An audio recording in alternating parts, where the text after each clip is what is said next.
એમાં સર સૌથી પહેલા હું એવું પૂછવા માંગુ છું કે આજના સમયમાં આપણે જોઈએ કોવિડ પછી, આફ્ટર કોવિડ, કે ઘણા બધા હાર્ટ એટેકના પ્રોબ્લેમ વધી ગયા છે.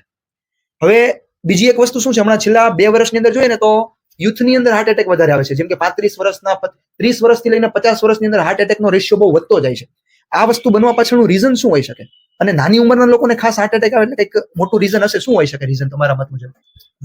ઘણો ડિસ્કશનનો આ પોઈન્ટ છે કે કોવિડ પછી હાર્ટ એટેક નાની ઉંમરમાં. અત્યારે સિનારીઓ જોઈએ ને તો પહેલા કરતા ટ્રેન્ડ આખો ચેન્જ થયો છે. પહેલા ભારત દેશ છે એ શોર્ટમાં તમને સમજાવું તો આપણું જે ડેવલપિંગ કન્ટ્રી હતી એમાં કમ્યુનિકેબલ ડિસીઝ એટલે કે infection disease, malaria, dengue, typhoid એ ટ્રેન્ડ હતો. અને જે develop country USA, United Arab Emirate છે, યુએઈ કન્ટ્રી હોય, જે ડેવલપ કન્ટ્રી છે ત્યાં કમ્યુનિકેબલ એટલે કે આ ઇન્ફેક્શન ડિસીઝનો ટ્રેન્ડ બહુ ઓછો હોય, પણ નોન કમ્યુનિકેબલ એટલે કે ડાયાબિટીસ છે, હાઇપરટેન્શન છે, હાર્ટ એટેક છે, બ્લડ પ્રેશર હોય, ઓબેસિટી, મેદસ્વીતા, આ પ્રોબ્લેમ છે. હવે જ્યારે ભારતનું આધુનિકરણ થયું છે, ડેવલપ થયું, અને છેલ્લા ટ્રેન્ડ જોવો તો 1990 2000 પછીનો ટ્રેન્ડ, કોવિડ પછી નહીં, 2000 પછી જે આધુનિકરણ થયું એમાં આપણા ઇન્ડિયામાં આપણે ફોરેન કન્ટ્રીની જે લાઈફસ્ટાઈલ ડેવલપ થઈ છે, જંક ફૂડ, સેચ્યુરેટેડ ફેટ વાળું લાઈફસ્ટાઈલ, સ્ટ્રેસ વાળું લાઈફ વધતી જાય છે, ઓબેસિટી, સ્મોકિંગ, આલ્કોહોલ, આ બધા વ્યસન, એ બધા જ ફેક્ટર કન્ટ્રીબ્યુટ કરે છે. અને એના લીધે આજે આખી જ વિશિયસ સાયકલ, અને આપણે ફોરેન કન્ટ્રીમાં જે નોન કમ્યુનિકેબલ ડિસીઝ એટલે કે આ ઓબેસિટી, મેદસ્વીતા, હાઇપરટેન્શન, ડાયાબિટીસ, એટેક, કેન્સર, આ બધા જ કેસો ઇન્ડિયામાં ધૂસકે ને પૂસકે વધી રહ્યા છે. અને એ 2000 પછી થયું છે. હવે વાત રહી યંગ પેશન્ટની, તો હવે યંગ જે જનરેશન છે અત્યારે જલ્દી કમાઈ લેવું, જલ્દી કંઈક કરવું, જિજ્ઞાસા વૈદ્ય બહુ સારી વસ્તુ છે, પણ પહેલા કરતા વ્યસનનું ધીરજ ખૂટી ગઈ.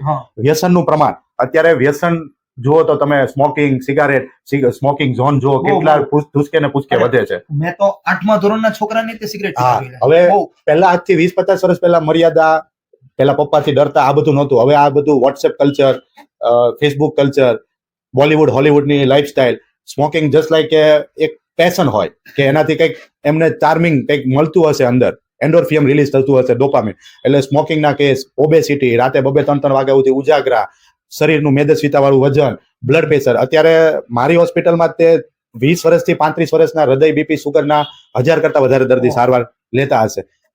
પહેલા જુઓ તો ડાયાબિટીસ, બીપી, એટેક, આપણે એવું કહેતા 50-60 વર્ષ પછી આ બધા પ્રોબ્લેમ આવે. એ આખો ટ્રેન્ડ ચેન્જ થઈ ગયો છે. હજી ગઈકાલે જ એક 32-33 વર્ષનો ભાઈ હતો, ડાબી બાજુ આખી નસ બંધ, 2 દિવસથી છાતીમાં દુખે. કારણ તો એનું સ્મોકિંગ હતું, બીપી સુગર એવું નહોતું, પણ સ્મોકિંગ. તો આ એક સ્મોકિંગ છે. બીજું સ્ટ્રેસ. અત્યારે જે આ યુવા પેઢી સ્ટ્રેસમાં જીવે છે, એટલે એના લીધે શું થવાનું કે ટેન્શન લે તો એના લીધે હૃદય ઉપર કેટાકોલામાઇન રિલીઝ થશે, હૃદયના ધબકારા વધશે, હૃદયની ગતિ અનિયમિત થશે. બીજું સ્ટ્રેસમાં માણસ હોય, ડિપ્રેશનમાં, એટલે એ ટેન્શન ઓછું કરવા માટે, ડિપ્રેશનમાંથી બહાર આવવા માટે જે યોગા પ્રાણાયામ કરવું જોઈએ, મેડિટેશન કરવું જોઈએ, એના જગ્યાએ એ વ્યસનના રવાડે ચડશે. આલ્કોહોલ, સ્મોકિંગ, માવો, વિમલ, ગુટખા, તો આ બધું જંક ફૂડ, રાતે ઉજાગરા, એટલે શરીરમાં મેદસ્વીતા વધશે, ચરબી વાળું પદાર્થ વધશે, અને જે પ્લેક બર્ડન કહેવાય કે કોરોનરી, હૃદયની હૃદયધમનીમાં પ્લેક બર્ડન વધશે. અને ખાવાનું જંક ફૂડ જુઓ તો આ રિફાઇનરી ઓઇલ અને જંક ફૂડ, એમાં પોલી સેચ્યુરેટેડ ફેટ, હવે કોઈ વાતતું નથી. બધા પડીકાને આપણે જુઓ તો તમે એમાં કંપનીએ લખેલું હોય ઉફા, પોલી અનસેચ્યુરેટેડ ફેટી એસિડ ચરબી હોય ને, it is a good for health, એ સ્વાસ્થ્ય માટે સારી હોય. જે આ રિફાઇનરી ને આ બર્ગર, જંક ફૂડ આપણે બધું ખાઈએ છીએ, બરાબર, એ પોલી સેચ્યુરેટેડ, બરાબર, સેચ્યુરેટેડ ફેટી એસિડ હોય, જે હૃદયની ધમનીમાં પ્લેક બનાવે છે. અને એ પ્લેક એટલે કે બ્લોક બને છે. અને એ બ્લોક વધતા વધતા વર્ષે દાડે જ્યારે બ્લોક વધીને 70% ઉપર 90% બ્લોક થાય, અને હાર્ટ એટેક, જેને હૃદય રોગનો હુમલો કહેવાય, એ આવે છે. આ યંગ જનરેશનમાં અત્યારે જે તમારો સર સવાલ છે કે એટેકના કેસો વધ્યા છે, એટલે કોવિડ પછી વધ્યા છે એવું નહીં. કોવિડ પછી કેસો વધ્યા છે એ દેખાય છે, કારણ કે અત્યારે સારવાર, અવેલેબિલિટી, કાર્ડિયોલોજીસ્ટ, ફિઝિશિયન અવેલેબલ છે. એટલે પહેલા કરતા સારવાર સુધરી છે. 100% ઇન્ડિયામાં ટ્રીટમેન્ટ બહુ સરસ 20 વર્ષમાં સુધરેલી છે. ફોરેન કન્ટ્રી જેવી ટ્રીટમેન્ટ, એના કરતા મને લાગે છે સ્ટાન્ડર્ડ ઝડપી ટ્રીટમેન્ટ મળે છે. પણ આ જે લાઈફસ્ટાઈલ ચેન્જ થયું છે એ સૌથી મોટું કન્ટ્રીબ્યુશન ફેક્ટર છે, કે એના લીધે કાર્ડિયાક કેસ વધેલા છે. અને એમાંય તે યંગ પેશન્ટમાં, કે યંગ પેશન્ટમાં diabetes, blood pressure, smoking, cigarette, alcohol, આ બધા રિસ્ક ફેક્ટરના લીધે જ આ એટેકના કેસો વધ્યા છે, એવું મારું સ્ટ્રિક્ટલી માનવું છે. બરાબર. તો આપણને એવો કોઈ પહેલા સિમ્પટમ્સ આપણા શરીરમાં આપણને દેખાઈ શકે, જેના આધારે આપણે અંદાજ લગાવી શકીએ કે ભાઈ આ એટેકના પ્રોબ્લેમ્સ હોઈ શકે, એવું કોઈ?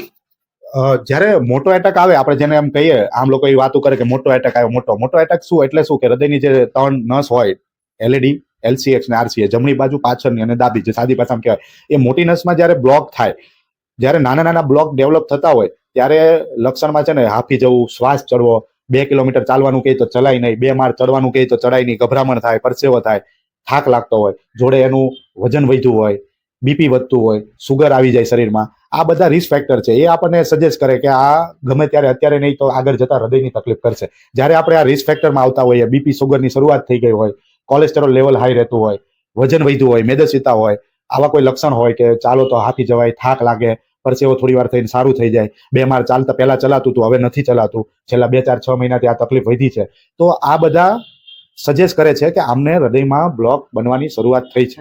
તો આવા લક્ષણો જણાય તો તરત જ તમારા ફેમિલી ડોક્ટર, કન્સલ્ટન્ટ, કાર્ડિયોલોજીસ્ટ, ફિઝિશિયનને મળી આનું જરૂરી સારવાર રિપોર્ટ કરવીએ તો આગળ જતા એટેક આવે નહીં. અને આપણે આ બધા લક્ષણો જોડે જીવા કરીએ કે હશે ભાઈ ટેન્શનનું છે, આ છે, એવું જાતે મનમાં વિચારીએ અને એ વધતા બ્લોક જે ચરબીનો બનતો હોય હૃદધમનીમાં, હૃદયની લોહી લઈ જતી નસમાં, અને એ બ્લોક જ્યારે મોટો થાય અને 90-100% બ્લોક કરે ત્યારે અચાનક જ છાતીમાં દુખાવો, ભાર લાગવું, પરસેવે રેપઝેપ અને હૃદય રોગનો મોટો હુમલો જેને આપણે હાર્ટ એટેક કહીએ છીએ એ આવે. તો આ આવે એ પહેલા આ બધું બ્લડ પ્રેશર છે, સુગર છે, આ બધા લક્ષણો આપણને જ્યારે ખબર પડી હોય, મેદસ્વીતા વાળું શરીર હોય, કોલેસ્ટેરોલ લેવલ હાઈ રહેતું હોય, બરાબર વ્યસન હોય, તો અને મેઇન તકલીફ શરૂઆતમાં પેશન્ટને થોડુંક ગભરામણ થવું, પરસેવો થઈને સારું થવું, શ્વાસ ચડવું, ચાલવામાં તકલીફ, 1 કિલોમીટર ન ચલાય, 1-2 માળ પહેલા ચડાતું હોય એ ન ચડાય, આવા કોઈ પણ લક્ષણ હોય તો આપણે ચેતી અને આગમ ચેતી રૂપે એમની સારવાર અને આગળ ડિસીઝ એટલે કે રોગ પ્રોગ્રેસ થઈને મોટો એટેકમાં સ્વરૂપ ના લે એના માટે જરૂરી સારવાર અને જરૂરી નિષ્ણાત ડોક્ટરને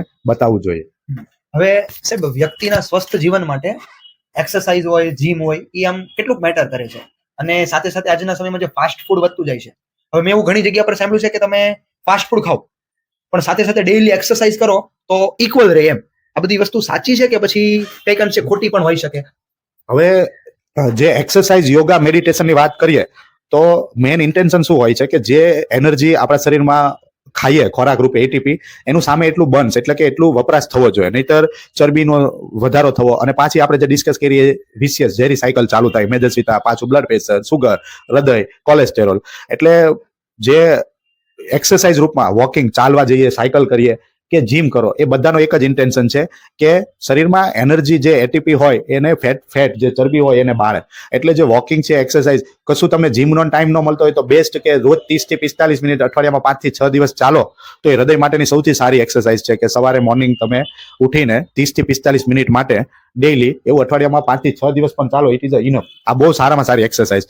એના 2 ફાયદા છે કે તમારું બીપી કંટ્રોલ રહેશે, વજન કંટ્રોલ રહેશે, ચરબી કંટ્રોલ રહેશે, સુગર કંટ્રોલ રહેશે એન્ડ યુ ફીલ હેલ્ધી. બીજું, એક્સરસાઇઝ કરીએ, જીમ કરો, મેડિટેશન, યોગા, પ્રાણાયામ કે વોકિંગ કે સાયકલિંગ કરીએ, જો એક્સરસાઇઝ કરીએ ને તો એનું બીજું એક સાયન્ટિફિક રીઝન એ છે, વજન કંટ્રોલ રહે એ તો બધી વાત બરાબર છે, તો બધાને સમજ પડે. સાયન્ટિફિક રીઝન એવું છે કે ચાલવાથી કે એક્સરસાઇઝથી તમારામાં એન્ડોર્ફિયમ, ડોપામિન રિલીઝ થશે.